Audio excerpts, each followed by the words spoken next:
Alright guys, welcome back into another PGA DFS video. In this video we're going to go over the Travelers Championship picks, but as always I do like to do that quick recap of the RBC Heritage.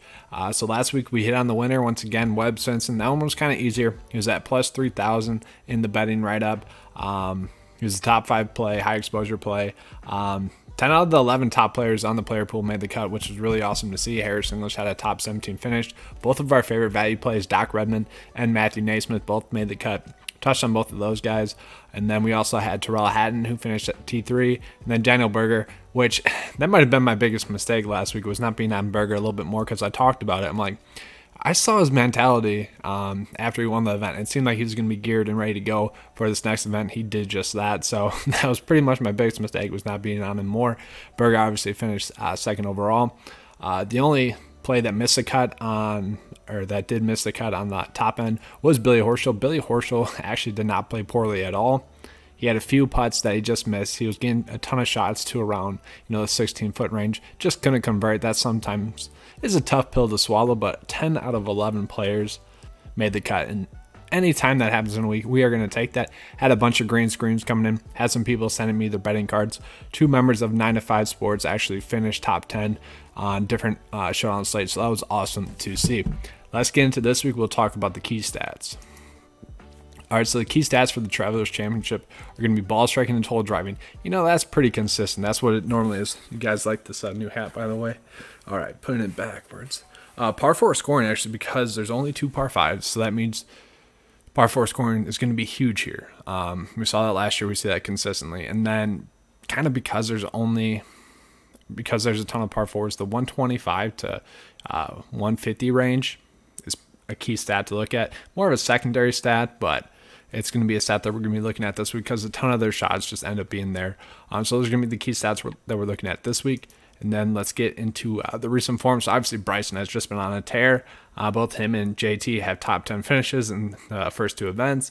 Brooks has surprisingly played pretty well. And those are kind of events that he really shouldn't be playing well at. And same thing for Bubba. So both of those guys surprisingly playing better than we would have expected at those first 2 events. This is going to be an event that they should play better at this week.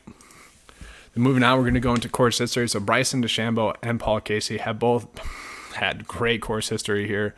And Keegan and Russell Knox. So obviously Bubba Watson is a 3-time winner. I didn't have to include him in here, but Bryson has 2 straight top 10 finishes, hasn't missed a cut. Paul Casey's average finish here is 6th overall in the last 4 years. Keegan Bradley, 4 straight made cuts, and same thing for Russell Knox at this course. Now let's get into the picks for the Travelers Championship. So really the high end is pretty loaded. I'm not going to lie. This slate is loaded on the top end, and there's a ton of value plays. It might be a studs and duds week, and for a stud to start out with, I think we can go with Bryson DeChambeau, just like I touched on that course history, and then that recent form. It has just been great. But not only that, he's a top 5 stat fit. He ranks 5th in par 4 scoring. He's been a solid putter. He's 4th in strokes gained total and top 20 in total driving and ball striking. So I think Bryson, if we can pay up for him, which I think he'll be easy to, you should pay up for him. Now, if you guys want to go with Webb Simpson, I'm perfectly fine with that. He has a miscut, a T8, and a T34 here. He ranks out really well. He's a top 10 stat fit.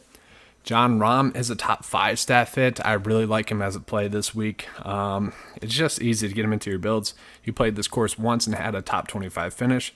He's top 10 in ball striking, total driving, strokes gained total, and then he's top 20 in total putting, par 4 scoring, and birdie or better percentage. And I'm actually looking at birdie or better percentage because the last few weeks it has seemed like the tour has put the pin placements in some easier locations so that these golfers can go out and kind of, attack it. So I think the scores will be a little bit lower here than they typically are. Patrick Cantlay and Xander Schauffele are pretty much identical plays.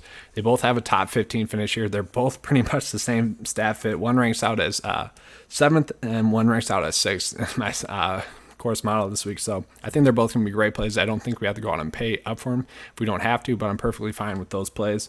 Paul Casey, great course history here. Like I said, average finish here in the last 4 years is 6th overall. Hasn't missed a cut. He's a great ball striker and total driver. If the rest of his game can come around, he's going to play well. We just haven't seen him yet since the break, so I'm a little bit worried about that.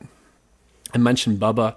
Bubba played really well at the last 2 events, and he really should not have played well at those events. This is an event that obviously suits his game. We've seen that before. His last 4 starts here have been T54, first, miscut. That was that, random golf ball year. And then a T25. I think we can go back to the well with Gary Woodland. I think he's going to be a safe, reliable cut maker here once again. He's played this course once where he finished T38.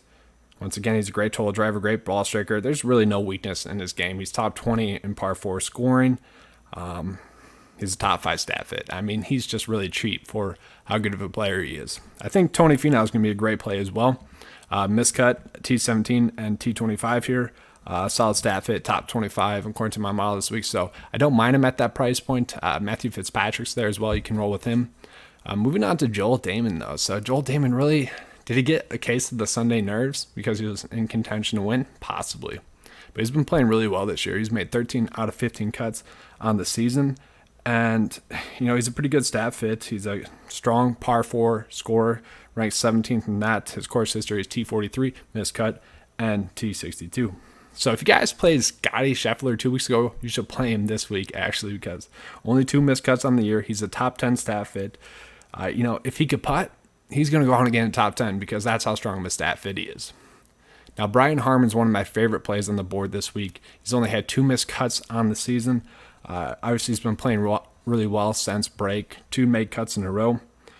His course history here is T8, T6, T35, and a missed cut. So obviously, he has a great course history. So I really think Brian Harman's going to be a strong play at that price point. That's more of a price point play, but he was the first play that really, was eye-popping to me because of his price point, because of his stat fit, and because of his course history.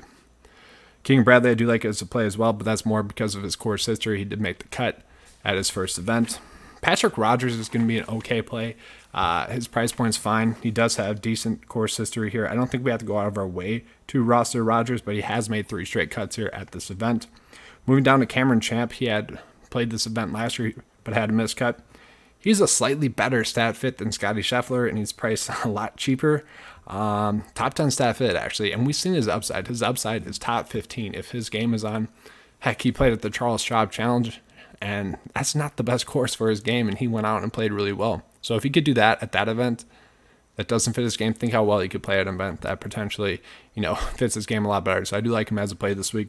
Then we're going to go over some curtain call names, some guys that we've been on for quite a bit. Doc Redman, great stat fit, once again, top 15 play. He made the cut last week and the week before that. He just seems too cheap of a value play at his price point. Matt Naismith, he goes by Matt Naismith on Twitter. I'll start calling him that. 2 made cuts in a row. Our boy, we're just going to continue to roster him. I don't know how his price point keeps getting cheaper. He is just such a consistent player. He doesn't have any weaknesses in his game. All of his stats that we're looking at are T40 or better. So he ranks out as a great stat fit, top 15 according to my model this week. So once again, Matthew Fitzpatrick, Matthew Naismith is going to be a great value play for us. Actually, Mark Hubbard I like quite a bit as well at this price point. If he can just eliminate that one bad round that he has on, in a week, he could have some really high finishes. At that price point, I really don't mind him as a play. He's a decent stat fit. He's typically a guy that will put the shots where he needs to and make the putts when he needs to. Another value play that I like as well is going to be Harry Higgs. All right, that's all I have for you guys in this video. If you guys are interested in becoming a 9to5 member, the Keep Cashing crew, it's $10 a month. You guys get our player pool, our stat model, our cheat sheet, sample build. You get all the goods there. So the link to join that will be in the description below. All right, thanks for watching, guys, and let's keep cashing.